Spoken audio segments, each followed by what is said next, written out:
Student book page 14 allows you to start thinking about the multiple game that we learned in class. So I'm going to explain to you a little bit of information to help you be successful. But in order to do that, we need to really think about what a factor is and what a multiple is. Now, a factor is a whole number that divides evenly into another number. So if we were thinking about, let's say, the number 12, for example, okay? Factors, we'd have to say, well, what could we divide 12 to get a whole number? We know that 1 times 12 would be 12. Think of that factor rainbow. Then we'd have maybe, can we divide 12 by 2?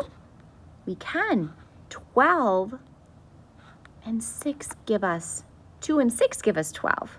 So 2 and 6 are factors. What about 3? 12 divided by 3 gives us 4. So those are also factors. So 1, 2, 3, 4, 6, and 12 are factors of 12. And then that allows us to go and think about that other word, multiple.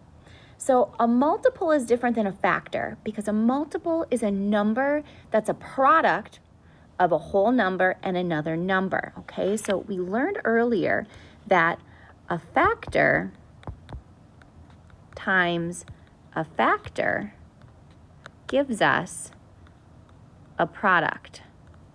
I ran out of room. So knowing that, kind of like a multiple is in a way a product if we think about it. So if we had that number 12 again, and we're thinking of multiples of 12, well, 12 times 1 is 12. 12 times 2 is 24. So 24 is a multiple of 12. 12 times 3 would be 36. So 36 is a multiple of 12. 12 times 4 is 48. So 48 is a multiple of 12. And we could keep going. Okay, so super important to understand that factors are different than multiples. Looking at number 1, it says list the factors for each number below. So notice we're thinking of factors here. You can go back. Knowing that, we're going to find the factors of 29, of 25, 24, and 23.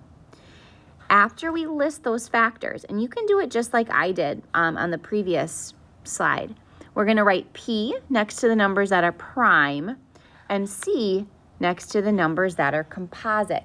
Now remember, a prime number can only be multiplied by 1 and itself. Those are the only factors of a prime number.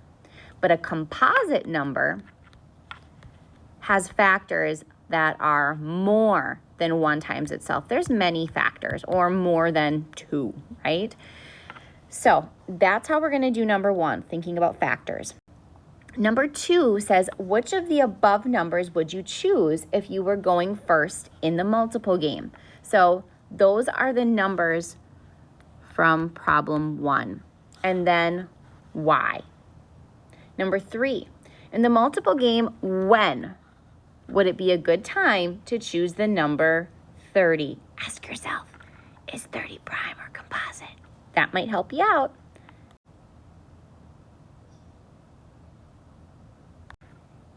And then number 4, write an expression for each of the calculations below. Notice once again, it says expression. That means you do not have to find the answer. So we're going to write an expression for multiply 3 by 6 and divide by 9. Remember, what do we use if we're doing something first when we write expressions? Yes, we use parentheses. B, subtract 10 from 30 and then multiply that by 20. So write an expression showing that statement. C, add 13 and 17 and 21 and then multiply the sum by 25. D, divide 36 by 4, then add 45. So you're writing expressions for each one of these calculations.